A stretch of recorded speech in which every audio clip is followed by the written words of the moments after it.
Hello everyone, তো তোমরা কম বেশি সবাই জানো যে গোপীগঞ্জে কালী পুজো শুরু হয়ে গিয়েছে, মানে ওই ফলহারিণী কালী পুজোর কথাই আমি বলছি। তো আমরা গিয়েছিলাম সোমবার দিন রাতের বেলায়। সেই দিন তো পুজো হয়, প্লাস দণ্ডি কাটাও হয়, আর হচ্ছে পাঁঠা বলিও হয়, ওইগুলো হয় ভোরের দিকে। তো আমরা ভেবেছিলাম যে রাত পর্যন্ত থাকবো, বেশি রাত না, ওই 1টা-1:30 পর্যন্ত ছিলাম। তো সবাই মিলেই চলে গিয়েছি, বোন, দিদির এই যে বান্ধবী সোমাদিও এসেছিল।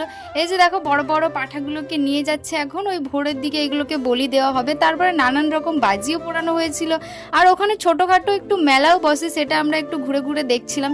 কিন্তু যা দাম, কিছুই কিনতে পারিনি, বাড়ি চলে এসেছি। তারপরে মামু আমাদেরকে বলে যে চল তোদের সবাইকে ভেলপুরি খাওয়াই। আমরা তো নাচতে নাচতে চলে গিয়েছি খেতে। আর তারপরে আবার পাড়ার একটা দাদুর সাথেও দেখা হয়েছিল, সে বলছে কি খাবি বল, আমরা বললাম আইসক্রিম খাবো।